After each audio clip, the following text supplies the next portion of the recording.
O ano de 1986 marca uma revolução da tecnologia. É aí que começa o cadastramento único de eleitores, informatizando dados de 70 milhões de brasileiros. Com as fichinhas descentralizadas de antes, fraudes eram fáceis. Em 1988, temos eleições diretas novamente para algumas categorias municipais e o voto para analfabetos é reinstituído. O voto ainda era completamente manual, a contagem era demorada e cheia de chances de dar errado. Aí a gente precisa ir para Brusque, interior de Santa Catarina. O juiz Carlos Prudêncio tinha um sonho de fazer apurações de qualquer voto de forma mais rápida. Ele começou a pensar em usar uma novidade daquela época, o computador, mas recebeu um não do Tribunal Regional Eleitoral de lá. Só que ele tocou a ideia de qualquer jeito mesmo com a ajuda do irmão, que era dono de uma empresa de eletrônicos. E em 82 já fez uma contagem eletrônica de votos na região, sem testar em período eleitoral. Em 89 teve eleição presidencial e no primeiro turno Brusque virou destaque nacional por uma apuração registrada antes de todo o resto do Brasil. O motivo? Os votos foram feitos por um computador adaptado e um software inovador. Como o sistema não era oficial, o voto foi contado também pelo processo tradicional e o resultado bateu. Nas eleições municipais de 90, outra seção de Brusque foi informatizada, agora até com terminal para apuração. Representantes do TSE, o Tribunal Superior Eleitoral, foram na Cidade dos Tecidos para conferir esse feito, mas o projeto não foi adiante. Mas quando começou para valer? Em 94, o TSE do ministro Sepúlveda Pertence estreou o processamento eletrônico dos resultados com a Justiça Eleitoral. Essa rede, que nasceu antes da urna, é um dos fatores que ajuda na divulgação rápida dos vitoriosos. Um ano depois, uma equipe de especialistas assume de vez o projeto. Os escolhidos eram os ninjas, batizados pelo mistério do projeto e também pela ascendência japonesa da maioria da equipe. Os seus nomes são Paulo Nakaya, Oswaldo Imamura, Mauro Hashioka, Antônio Marcondes e Giuseppe Giannino. 3 deles eram técnicos do INPE, Instituto Nacional de Pesquisas Espaciais, um analista do CTA, Centro Técnico da Aeronáutica, e um servidor do próprio TSE, o Giuseppe, que hoje é atual secretário de lá em Tecnologia de Eleições. Logo de cara, usar um PC estava fora de cogitação por não ser seguro e também porque o brasileiro estava só começando a ter a sua primeira máquina em casa. Aí nasceu o projeto do Coletor Eletrônico de Voto, ou CEV, que foi rebatizado por um nome muito melhor, que é Urna Eletrônica. Desde o começo ele já tinha características bem definidas. É um dispositivo que funciona de forma individual e combina tela, teclado e CPU numa só máquina.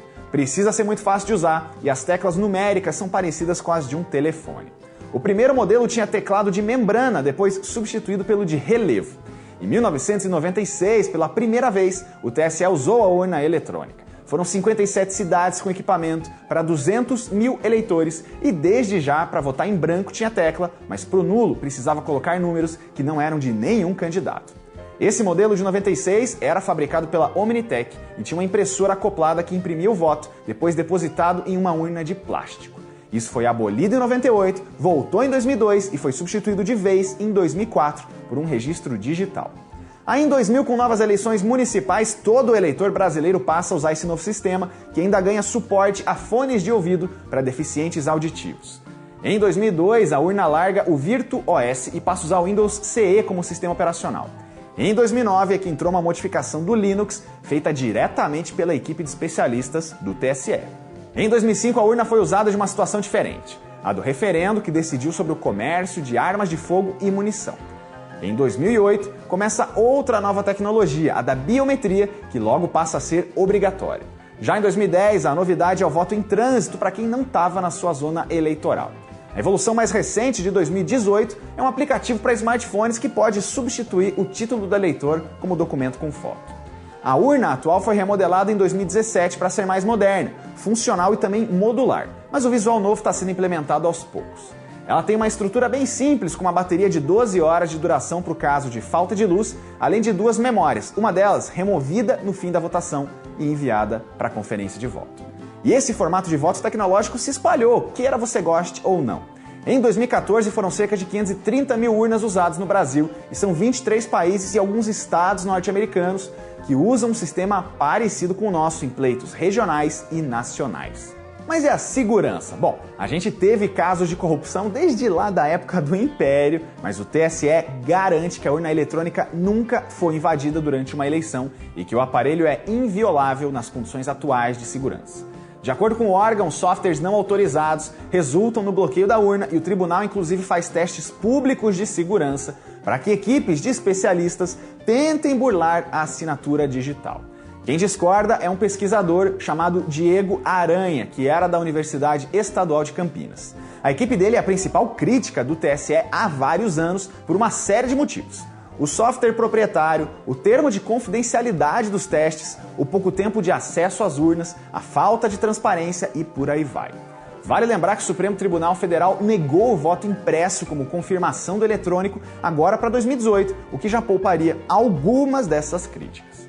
Os responsáveis por descobrir falhas já tiveram acesso ao log de votos de um sistema e não descartam que seja possível mudar resultados ou alterar textos na tela. Uma invasão bem grave executada em testes de 2017. O que falta, segundo eles, é tempo para testar esses ataques nas condições que simulam a realidade.